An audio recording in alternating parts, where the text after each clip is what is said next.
Well, sometimes it's those several niche markets that that avoid the industry going into a very deep recession, as Ron mentioned, from 80% capacity down to 40% is quite a turnaround, as is the 40 back up to 70 and hopefully heading towards 80 and above.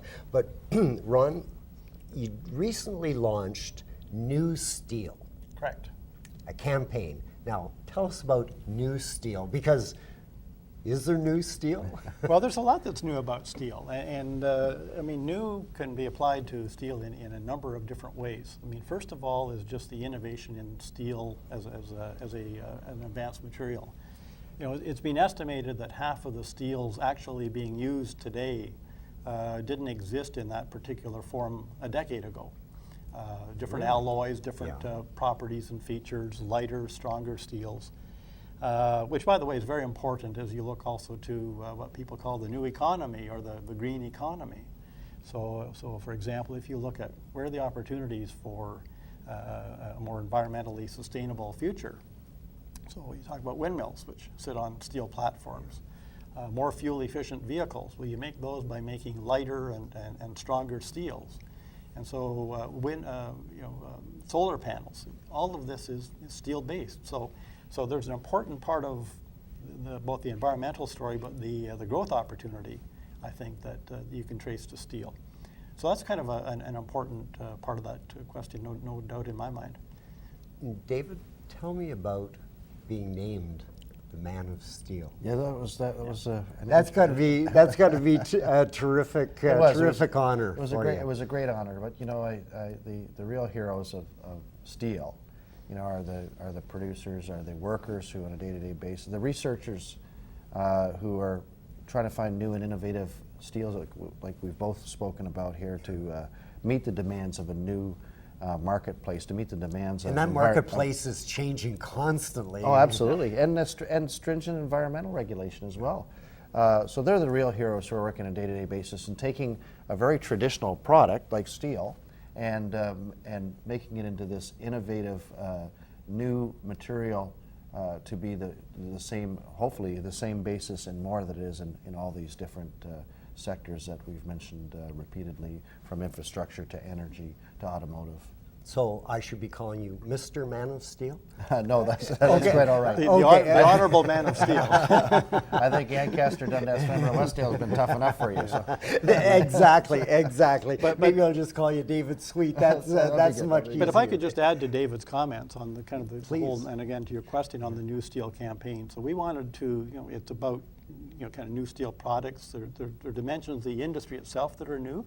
It's gone through a fundamental kind of restructuring globally as well as here in Canada. And that's hard on everybody, workers, management, and the industry in totality, isn't it? Well, it certainly creates, I mean, there's a lot of change that took place, and a lot of it took place in a fairly compressed time period. And again, I would just say not just here in Canada, certainly not just here in the Hamilton area, but also globally. You've had a tremendous amount of consolidation. And so the companies, you know, like ArcelorMittal is the world's biggest steel company, at least excluding the efforts of the government of China, which we could really come back to. Yeah. And we will come back to that. But it's you know, so this is part of the transformation of the industry, and you know, it certainly obviously created some you know, questions for people here. But I think what's often overlooked is, so what are the benefits that come out of this? And if you, you know, certainly deal with the companies here in Canada, they now have access to greater pools of internal technology. They have greater access to kind of skills and talent. And you know, some of our talented people are helping in other geographies now as well. So there's opportunity that didn't exist before. The other big change that it's really brought about is how investment decisions get made. So if you had a standalone Dofasco historically, for example, or a standalone Stelco, I mean, if they needed to raise capital, they would either have to, you know, obviously earn it internally or go to the marketplace. You know, whether to borrow or raise equity. Now the situation's more that the corporate organizations are the capital base, so to speak, or the capital source. And so what's important to us in Canada is to be able to compete for those global investments, which have, because companies have options. And that's where a lot of our public policy focus now turns, right? Because we need to say, what's going to make the case for Canada to attract that investment versus a competing location elsewhere? So it's changed that dynamic. And It's a new area to well, it just to means raise we need those even funds? more so to focus on the investment conditions, if I could call it that, and how do we make this a stronger area for attracting investment? And we are good, we're competitive already, but we simply need to keep getting better. But that goes to the partnership with government. Absolutely. And why the government has to set the rules, regulations for that investment. And I'm sure that's part of why, as chair of the Steel Caucus, that you're involved with, David. Yeah, having a competitive tax regimen, making sure that we have an environmental policy that is good for clean air, clean land, clean water, and yet gives corporations time to be compliant. I think amongst other things, a good pool of venture capital. Those are the kind of things that industry are looking for to come and relocate. And much of that. And that's in your area where government can help out, because you can't expect any one industry to be able to mount a battle on so many different fronts, and also try to attract the investment for themselves. Absolutely. And I think the other aspect that we've mentioned, and I know Ron will want to take off on this once I mention it, is, and also a country that's prepared to stand up to other players and demand that the trade playing field is level. That nobody dumps in our backyard. That's right. We want friends. We want other global partners, and we need them to be customers of ours as well. But we also need them to play fair, and we have national and international rules that need to be abided by. And I think the steel producers, as well as any corporation from any sector, needs to feel comfortable that the federal government is going to defend them when there is a trade infraction. And this is really important to us. And this is, and particularly in a sector like steel. David mentioned earlier the situation with China. Now, China has become by far the world's biggest steel producer. Last year, it made almost 50% of the world's steel. Wow. And China did not even turn negative during the recession on steel production, maybe for a month or so, but on an all-year basis, it still grew. Now, there's good reasons for China to be big in steel. It's a developing country. It has its internal market it needs to serve, and we understand that.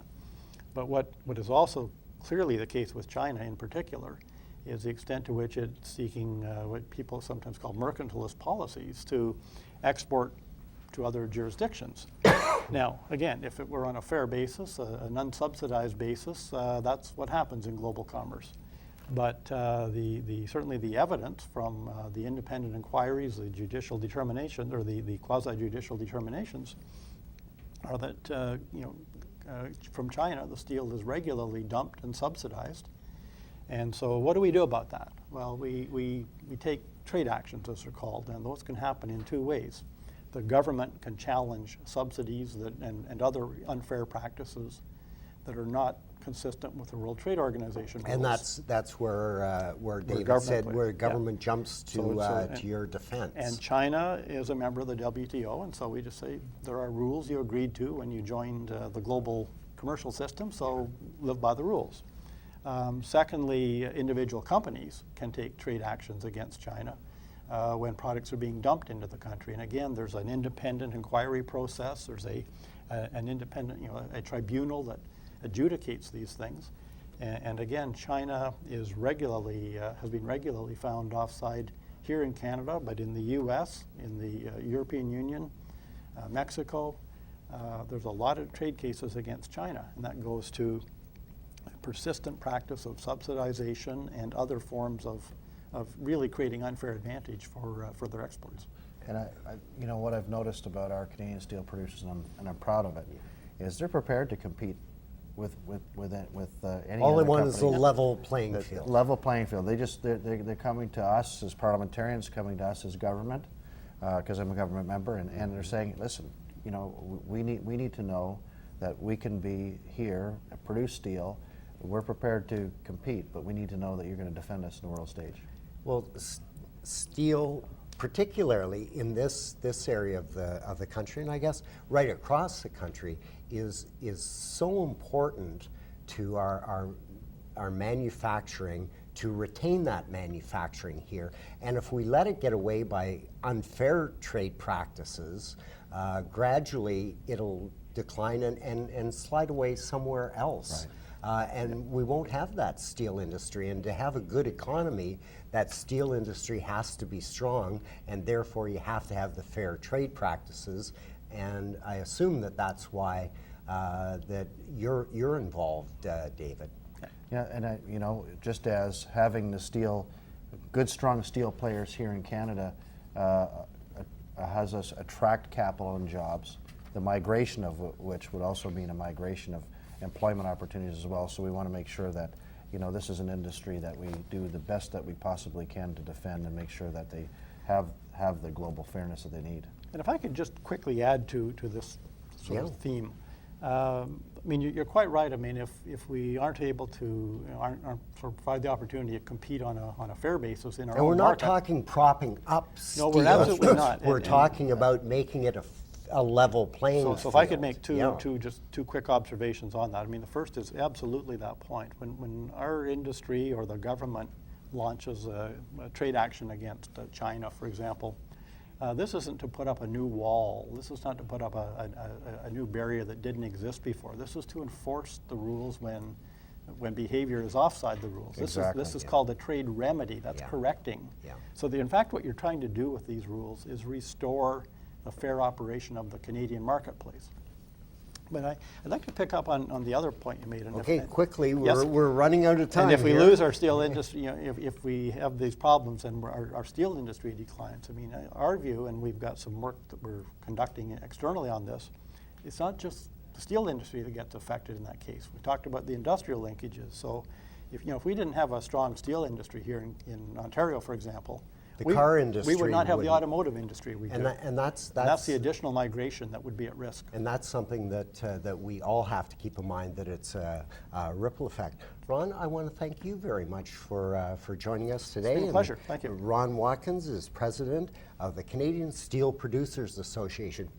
It was terrific to know those things that maybe people didn't know about steel, and good to get that message out. David, thank you very much you're for quite joining welcome, us. David is MP of, I have to look, Ancaster, Dundas, Flamborough, Westdale. Thanks, Mark. And we appreciate you joining us again today. And for our viewers, we've got a viewer response line, and it's 905-333-7900. Or you can go on your computer to tvcogeco.com and look for the show On the Record, and give us your comments or questions about this show or any show in the future. Or you can follow me on Twitter, twitter.com/talk to Mark Carr. So on behalf of David and Ron, we want to thank you very much for joining us on The Record. I'm Mark Carr.